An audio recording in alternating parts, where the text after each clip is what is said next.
오늘 우리가 함께 살펴볼 자료는요, 바로 뇌 건강과 인지 기능 저하에 대한 최신 연구와 조언들입니다.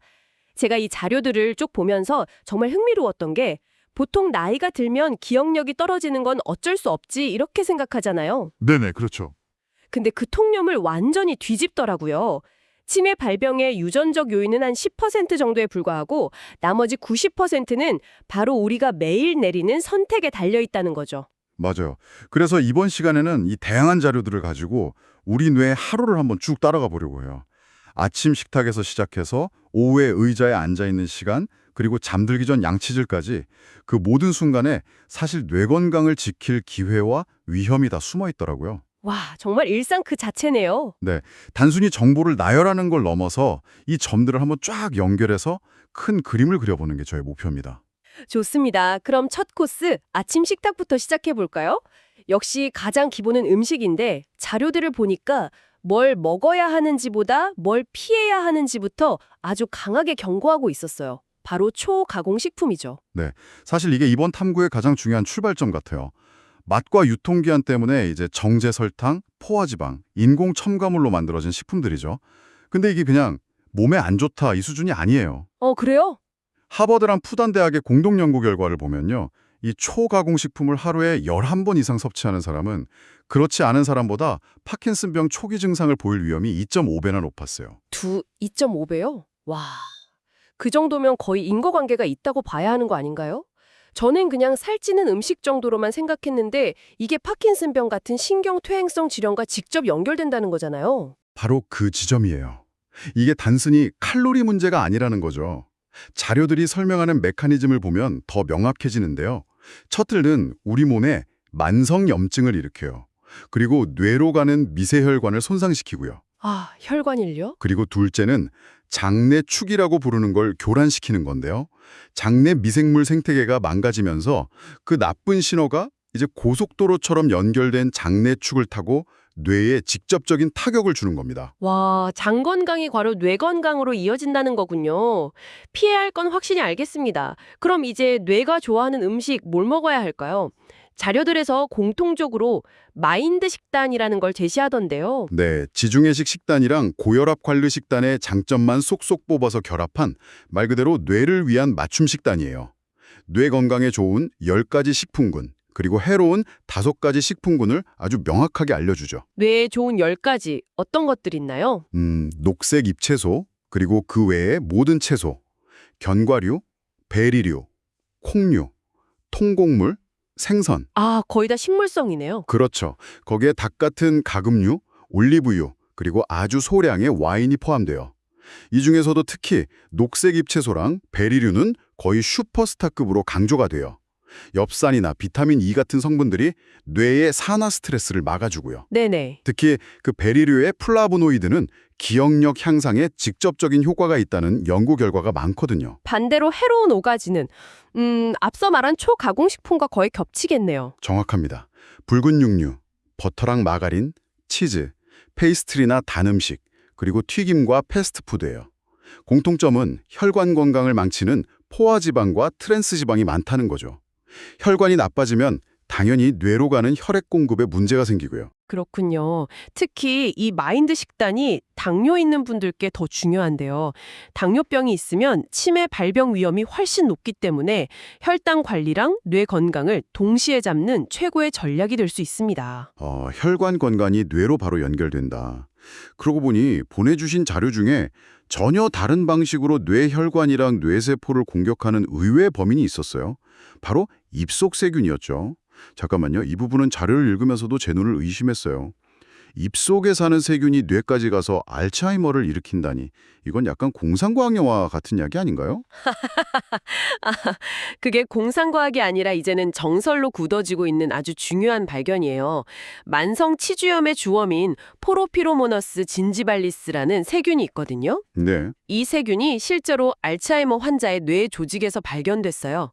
근데 더 충격적인 건 이 세균이 내뿜는 진지페인이라는 독성 효소가 알츠하이머 환자 뇌의 96%에서 발견됐다는 사실이에요. 96%요? 와, 거의 모든 환자에게서 나왔다는 거네요? 그럼 그 진지페인이라는 게 뇌에서 정확히 뭐라는 건데요? 아주 악질적인 파괴 공작을 합니다. 첫째, 뇌에서 알츠하이머의 원인 물질로 알려진 아밀로이드 베타 플라크 생성을 막 촉진해요. 아, 둘째는 이게 더 직접적인데 신경세포의 뼈대 역할을 하는 타우 단백질을 직접 잘라버려서 엉키게 만들어요. 마치 건물의 철근을 녹슬게 해서 구조 전체를 무너뜨리는 것과 같아요. 세상에. 입속 염증이 혈관을 타고 뇌로 올라가서 실제 뇌 손상을 일으킨다는 아주 강력한 증거죠. 와, 이제 인검에서 피나면 피곤해서 그런가 보다 하고 넘길 일이 아니네요. 절대 아니죠. 치과 의사 선생님이 잇몸 관리 잘하라고 하시는 게 제 뇌 건강을 위한 조언이었군요. 또 다른 의외의 연결고리는 청력이었어요. 잘 안 들리는 게 인지 기능과 관련이 있다는 건데 이건 또 어떻게 연결되는 거죠? 이것도 정말 중요한 부분입니다. 보내주신 메타 분석 연구를 보면 난청이 있는 중장년층은 정상 청력을 가진 사람보다 집행 기능이나 정보 처리 속도, 기억력 같은 대부분의 인지 영역에서 기능이 떨어지는 게 명확하게 나타났어요. 왜 그런 걸까요? 소리를 못 듣는 거랑 기억력이랑 무슨 상관인가 싶거든요. 자료에서 제시하는 가설이 세 가지인데 첫 번째, 정보 저하 가설이 아주 직관적이에요. 한번 생각해 보세요. 잘 안 들리면 소리를 알아듣기 위해서 뇌의 모든 에너지를 총동원해야 하잖아요. 아, 그러니까 뇌의 CPU가 소리를 알아듣는데 거의 모든 자원을 다 써버려서 정작 기억하고 생각하고 판단하는 데는 쓸 에너지가 거의 안 남게 되는 거군요. 마치 컴퓨터에서 무거운 영상 편집 프로그램을 돌리면 다른 작업이 느려지는 것처럼요. 와, 완벽한 비유입니다. 그게 바로 정보 저하 가설이에요. 두 번째는 감각 박탈 가설인데 청각 자극이 계속 줄어드니까 뇌의 해당 영역이 점점 위축되거나 기능이 변해서 전체 인지 기능에 영향을 준다는 거고요. 네네. 마지막은 공통 원인 가설로 노화라는 하나의 원인이 청각과 인지 기능을 사이좋게 같이 떨어뜨린다는 설명이죠. 어느 쪽이든 결론은 같습니다. 청력 관리가 곧 뇌 관리라는 거죠. 그래서 WHO에서도 청력 손상이 발견되면 즉시 보청기 사용을 권고하는 거고요. 소리가 뇌를 계속 깨어있게 하는 아주 중요한 자극인 셈이네요. 자, 그럼 이제 세 번째 주제로 넘어가 보죠. 활동적인 삶에 대한 이야기인데 이 부분은 읽으면서 제가 좀 억울했어요. 하하, 억울하셨어요? 운동하고 13시간 앉아있으면 사실상 활동적인 좌식 생활자라는 거잖아요. 하하하, 활동적인 좌식 생활자. 정말 정확한 표현이죠. 바로 그게 밴더빌트 대학 연구진이 발견한 함정이에요. 연구 대상이 평균 71세 노인들이었는데 대부분 WHO 운동 권장량을 충실히 지키는 분들이었어요. 그런데요. 그런데 문제는 그분들이 하루 평균 13시간씩 앉아서 생활했다는 거죠. 그 결과가 정말 충격적이었어요. 앉아있는 시간이 길수록 알츠하이머의 가장 취약한 뇌 부위인 해마와 대뇌피질 두께가 얇아졌다고요. 운동을 했는데도요? 맞습니다. 심지어 알츠하이머 고위험 유전자인 APOE4를 가진 사람에게서는 그 경향이 훨씬 뚜렷했고요. 그럼 제가 아침에 한 운동이 전부 상쇄될 수도 있다는 건가요? 상쇄된다기보다는 운동과 비활동 시간 줄이기가 완전히 별개의 건강 행동이라고 이해해야 해요. 30분 운동한 것에 대한 보상은 분명히 있지만 그게 나머지 13시간 동안 앉아있는 것의 해로움을 전부 막아주지는 못한다는 거죠. 아, 뇌 건강에 있어서는 활동의 강도만큼이나 연속성이 중요한 겁니다. 그럼 어떻게 해야 하죠? 계속 서서 일할 수도 없고요. 아주 간단한 해결책이 있어요. 1시간에 한 번씩 딱 2, 3분만이라도 일어나서 스트레칭을 하거나 잠시 걷는 거예요.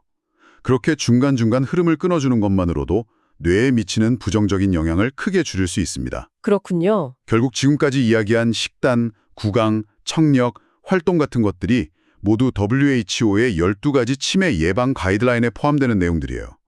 어느 하나만 잘하는 게 아니라 이런 생활 습관 전반을 종합적으로 관리하는 게 핵심인 거죠. 알겠습니다.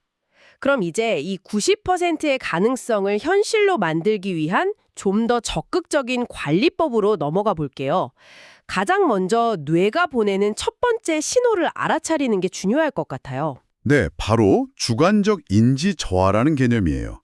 병원에서 진단받은 건 아니지만 스스로 아, 요즘 내가 기억력이 예전같이네 라고 느끼는 바로 그 상태죠. 아, 이게 중요한 이유는 임상적으로 뚜렷한 증상이 나타나기 수년 전부터 뇌에서 변화가 시작되고 있다는 걸 암시하는 아주 중요한 조기 신호일 수 있기 때문이에요. 자료를 보니까 45세 이상 10명 중 1명이 이걸 경험한대요. 그리고 흥미롭게도 앞서 얘기했던 초가공식품 섭취가 바로 이 주관적 인지 저하를 앞당기는 요인으로 지목됐고요.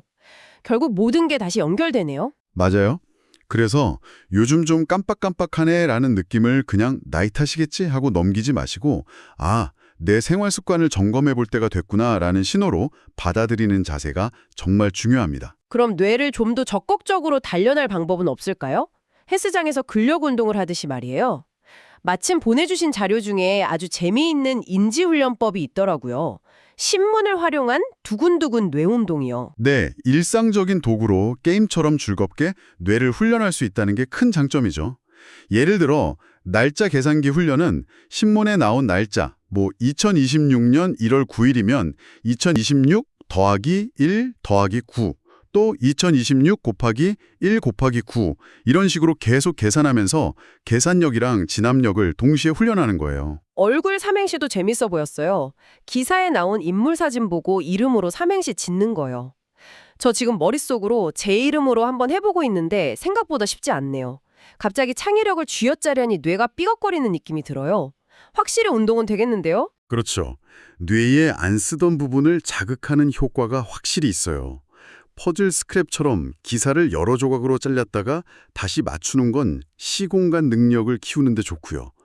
이런 활동들이 기억력, 집중력, 언어 능력, 판단력 이런 뇌의 다양한 영역을 골고루 자극하는 아주 좋은 방법들입니다. 여기서 더 나아가서 가족이 함께 관리하는 방법도 중요하겠어요. 특히 치매 초기 단계에 계신 분들은 어떻게 돕는 게 좋을까요? 아주 중요한 질문입니다. 잔류에서 재현하는 달력 활용법이 정말 실용적이에요.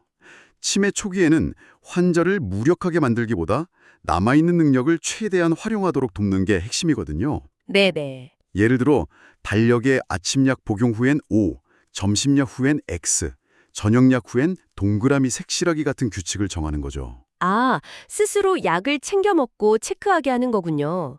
중요한 병원 방문이나 가족 행사 같은 일정도 미리 달력에 크게 적어두고 매일 함께 확인하는 습관을 들이고요. 바로 그거예요. 이런 간단한 활동이 환자에게는 스스로 무언가를 관리하고 있다는 성취감과 자율성을 주고 보호자에게는 돌봄의 부담을 조금이나마 덜어주는 아주 현명한 방법이죠. 오늘 정말 많은 이야기를 나눴네요.